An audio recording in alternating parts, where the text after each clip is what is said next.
El hombre de la 143A murió a la mitad del Atlántico. Estaba sentado cerca del frente del avión, justo detrás de la primera clase.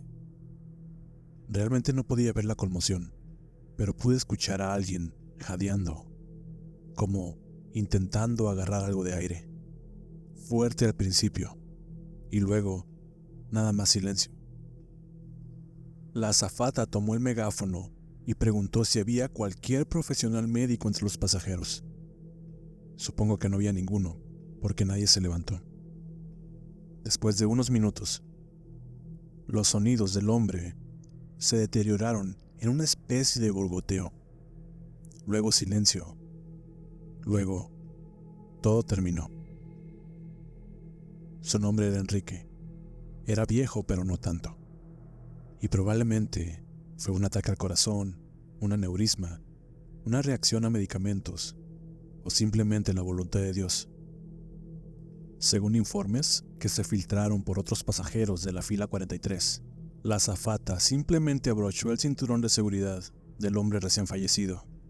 Él estaba en el asiento junto a la ventana. Después, cubrió su rostro con una manta de la aerolínea. El capitán habló por el intercomunicador. Estimados pasajeros, lamentablemente debemos de regresar a la Ciudad de México, debido a una trágica situación médica que se presentó en el vuelo. Lamentablemente, uno de nuestros pasajeros falleció durante el vuelo. Estamos buscando a un voluntario dispuesto a sentarse a un lado de este compañero. Este vuelo está completamente lleno y la persona que estaba sentada ahí no se siente cómoda. Es un asiento de pasillo y solo pasarán unas pocas horas antes de que volvamos a tierra. No estoy seguro de por qué, pero me ofrecí. Probablemente por una combinación de agotamiento y altruismo, y una curiosidad morbosa también. Mis planes de vacaciones se arruinaron de todas formas, pensé. Así que, ¿por qué no tomar el asiento más interesante del avión? La azafata me agradeció efusivamente, al igual que un adolescente con un aspecto mareado y con una cara pálida. Ella era la persona que ocupaba ese asiento. Cogí mi maleta y lo puse debajo del asiento, sentado, a un lado de él, a un lado del difunto. Mi única experiencia previa con un cadáver fue en el funeral de ataúd abierto de mi abuela, cuando yo era muy niño. Pero la idea de la muerte nunca me había molestado particularmente. Es natural. Después de todo, dicho esto, admito que cuestioné mi decisión tan pronto como vi a mi nuevo compañero de asiento. El señor Enrique, que en paz descanse, estaba sentado erguido entre la ventana y yo, atado de la cintura y con una manta azul cubriendo su rostro y cabeza. La manta no cubría sus manos, que descansaban sobre su regazo por encima del cinturón de seguridad, colocadas en esa manera por la azafata del vuelo, supongo como una señal de respeto. Los dedos de Enrique estaban retorcidos, parecían garras, y cuando miraba sus manos, volteaba automáticamente a su cara. Solo podía ver la silueta que se formaba debajo de la manta. Pensé en pedir otra segunda manta para cubrir completamente el cuerpo, pero las azafatas estaban demasiado ocupadas calmando a los demás pasajeros. Era obvio que todos se sentían algo extraños. Así que simplemente traté de ignorar todo. Cerré los ojos y me dormí. Me desperté horas o minutos después, no lo sé, con un empujón de turbulencia. Las luces de la cabina estaban apagadas y la mayoría de los pasajeros a mi alrededor parecían estar durmiendo. Miré por la ventana, tratando de no mirar a Enrique, y solo miré una negrura uniforme de la noche. Imaginé el océano a kilómetros debajo de nosotros, sin luz, frío. La idea me inquietó, así que estiré el brazo por encima de Enrique para cerrar la cortina de la ventana. Entonces me detuve. No había estado cerrada la persiana cuando me senté. Me di cuenta que había algo más fuera de lugar en esa escena. La postura de Enrique había cambiado de alguna manera mientras yo dormía. Me tomó unos segundos identificarlo. Sus manos, nudosas, permanecieron en su regazo. Todavía estaba amarrado de la cintura, y la manta cubría la parte superior de su cuerpo.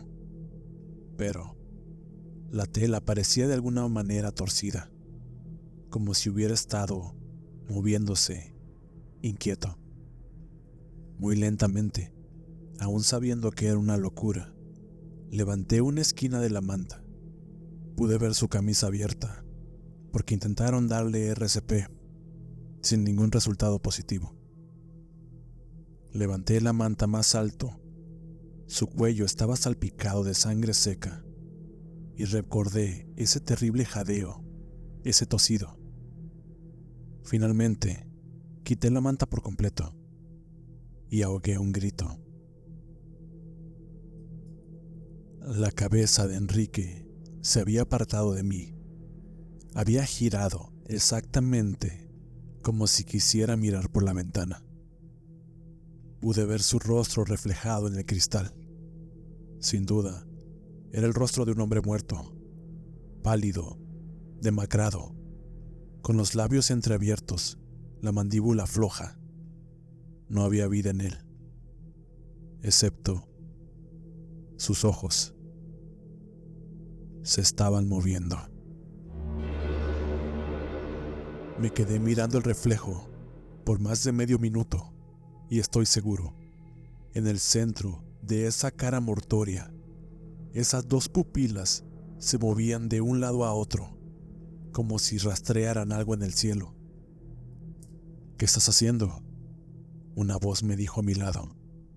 Me di la vuelta y vi a la mujer sentada al otro lado del pasillo mirándome. No tanto con miedo, sino con disgusto. Cúbrelo de nuevo. Dale paz. Yo no sabía qué decir. Él... Creo que se ha estado moviendo, le dije tartamudeando. Sus ojos...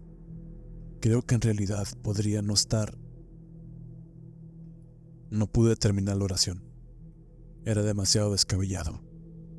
Pero tampoco tuve que hacerlo, porque en ese momento mi estómago se hundió un par de metros junto con todos los demás en el avión. Tazas de café y carteras golpeaban el techo. Un hombre cerca de la sección de primera clase cayó de su asiento con fuerza al piso.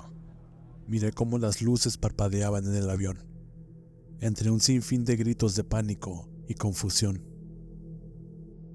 Pasajeros, por favor tomen sus asientos, abrochen el cinturón y aseguren cualquier objeto que esté suelto debajo del asiento, dijo el piloto por el megáfono, sonando al mismo tiempo conmocionado. Miré por la ventana. No había señales de tormenta, pero quizás podría ser alguna ráfaga de viento. El piloto volvió a hablar, como contestando a mi pregunta. El clima a lo largo de nuestra ruta de regreso es despejado y ningún avión informa sobre turbulencias, por lo que no estoy seguro de qué es esto, pero deberíamos superarlo en un momento. El avión era un caos. Había ataques de pánico, gritos. La mujer enseguida estaba buscando su cinturón desesperadamente. Volví a ver a Enrique. Su cuerpo ahora estaba en otra posición. La sacudida de la turbulencia lo había hecho caer hacia adelante, sujeto de la cintura. Su cabeza estaba chocando contra el asiento frente a él. Pero el rostro de Enrique estaba fijo en la ventana, en un ángulo que ni siquiera parecía natural, que llegué a pensar que su cuello se había quebrado. Volví a mirar sus manos. 3 azafatas y una docena de pasajeros habían presenciado la muerte de este hombre. No podía estar vivo. Aún así había algo muy extraño en él.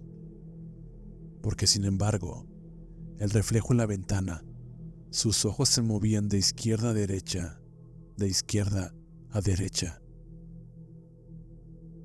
Yo había escuchado que a veces aparecen reflejos extraños después de la muerte. algunos animales que pueden funcionar sin cabeza durante unos minutos, algunas extremidades humanas que se mueven por los nervios, pero los ojos, nunca había oído hablar de eso. Me obligué a mirar más allá del reflejo del hombre, hacia el cielo.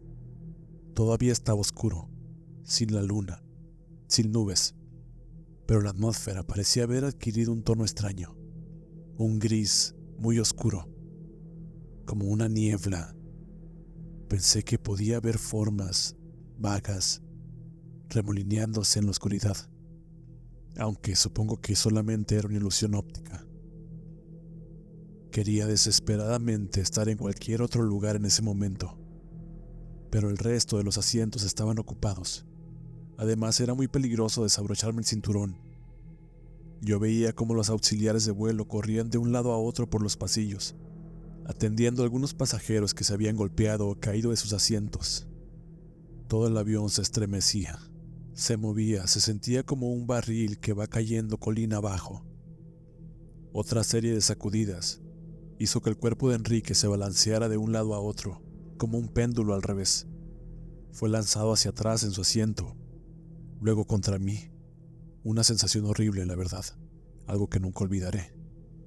Y luego en sentido contrario, su cara se estrelló directamente contra la ventana y se detuvo. Eso fue suficiente para mí. Me desabroché y salté de mi asiento. Me encerré en el baño.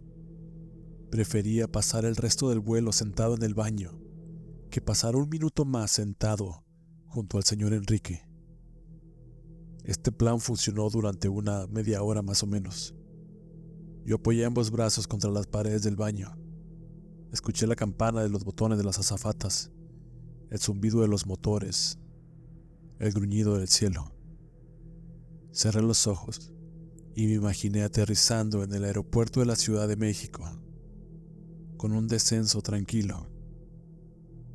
Pero entonces, sin quererlo, me imaginé la ventana de Enrique, su cara aplastada contra el cristal, como la de un niño pequeño que va mirando por el coche. Una voz me regresó a la realidad, y ahora sonaba completamente asustado. Clima extremadamente anómalo. Necesitamos a todos en sus asientos, en posición de emergencia, inmediatamente, ya que podríamos sufrir una despresurización. La turbulencia se detuvo durante unos 4 o 5 segundos y de repente sentí como si estuviera dentro de una lavadora. Reboté contra las paredes del baño, aterricé en el suelo y apenas pude abrir la puerta y me arrastré por el pasillo hasta mi asiento. Miré a una azafata tirada boca arriba debajo de un asiento. Eso me llenó de pánico. Muchos de los pasajeros lloraban, otros rezaban en voz alta, algunos gritaban y unos cerraban sus ojos como aceptando el triste destino que nos tocaba. Comencé a escuchar pequeñas explosiones. Las latas de refresco estaban explotando debido a la variación de presión. Algunos equipajes estaban saliendo volando de los pasillos. Como pude, regresé a mi asiento. Obviamente ahí estaba Enrique aún. Todavía estaba en su asiento, por supuesto, moviéndose de un lado a otro como una bandera en un huracán, golpeando la ventana con tanta fuerza que pude ver que su frente comenzó a abrirse. Los movimientos del avión siempre coincidían con el movimiento hacia la ventana, y su cabeza rebotaba cada vez con más fuerza. Comencé a pensar seriamente que la ventana no aguantaría y se quebraría. Sé que tienen 2 cristales, pero aún así, él golpeaba con tanta fuerza cada vez que el avión se tambaleaba que estaba seguro que la rompería. Lo más aterrador fue que durante unos segundos el avión regresó a la estabilidad, pero el cuerpo de Enrique seguía moviéndose, golpeando el cristal con su cabeza, una y otra vez. Nadie en el avión estaba poniendo atención a esto, nada más yo. Solamente escuchaba los gritos de los demás pasajeros. Y entonces escuché algo romperse a mi costado. Estaba rezando desesperadamente porque fuera el cráneo de Enrique y no la ventana, pero pude ver un rajón en el cristal. Y por fuera, esa niebla gris tomaba formas que no lograba identificar, pero que eran algo. Hubo otra explosión. Y no fueron las latas de refresco esta vez. Fue el segundo cristal. Rápidamente las luces del avión comenzaron a parpadear. Los depósitos de oxígeno cayeron por todas partes. El sonido se hizo ensordecedor. Y la cabeza, ahora destrozada de Enrique, colgaba por fuera del avión. Parecía que el resto del cuerpo se esforzaba por seguirlo. Solamente estaba sujeto por el cinturón de seguridad y la anchura de sus hombros. Una alarma sonó en la cabina. Me puse mi máscara de oxígeno y miraba a algunos pasajeros con dificultades para agarrarla debido a las fuertes ráfagas de viento que se crearon por la ventana quebrada. Aunque el cuerpo de Enrique tapaba ahora la ventana y no había tanta diferencia de cuando estaba la ventana bien. Tenemos una brecha. Repito, tenemos una brecha. Dijo el piloto. El oxígeno de respaldo ha sido liberado. Estoy tratando de descender a una altitud segura, pero es difícil hacerlo en esta tormenta, o lo que sea. Dios esté con nosotros. Una vez que estuve seguro de que podía respirar y que no corría peligro de ser succionado por la ventana, le di una última mirada a Enrique. Me pareció notar que su cabeza había sido arrancada por fuera del avión. Había pensado en todo lo que había pasado durante ese viaje, en el error que cometí al sentarme en ese lugar. Podía ver las manos de Enrique. Ahora podía verlas moverse. Hice una conexión entre todos esos eventos que tal vez tú nunca puedas entender, porque ni siquiera yo puedo comprenderlo. Así que me estiré, me puse a un lado de él lo más cerca que pude, levanté sus manos y desabroché el cinturón de seguridad.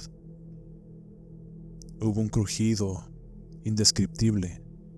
Supongo que fue cuando sus hombros pasaron por la ventana, y en una fracción de segundo desapareció. La última imagen fue a un hombre vestido de negro, algo viejo, perdiéndose en la oscuridad, cayendo por miles de metros hacia un negro océano. Lo que sea que viste por la ventana, le dije. Lo que sea que estabas buscando, ve con él y déjanos en paz. La niebla gris se disipó como por arte de magia. Juro que pude haber visto que se alejaba junto con el cuerpo de ese hombre.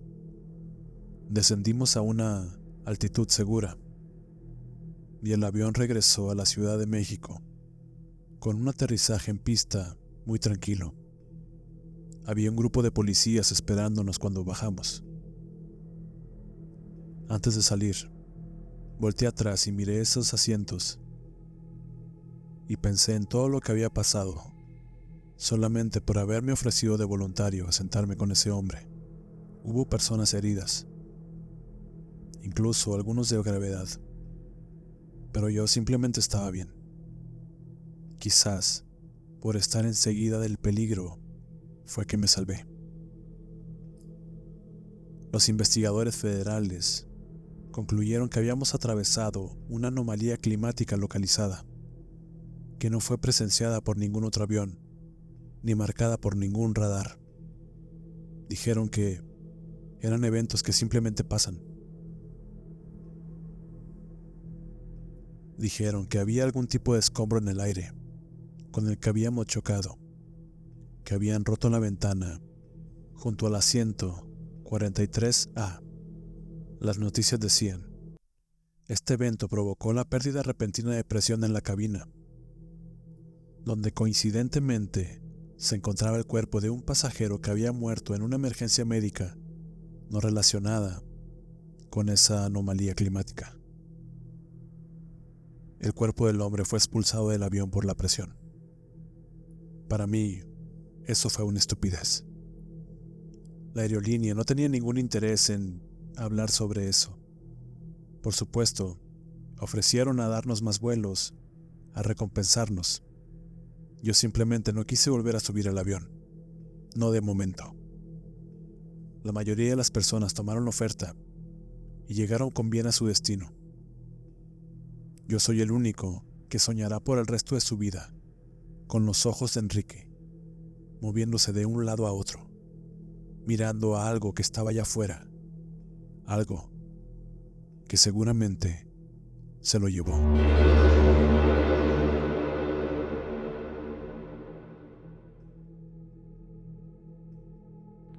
Si el video ha sido de tu agrado, te pedimos que des like y compartas. También que escribas en la caja de comentarios cualquier duda o teoría que tengas. Si eres nuevo, te invitamos a suscribirte para que no te pierdas ninguno de nuestros videos. Sin más por el momento, solo me queda decir que tengas una buena noche.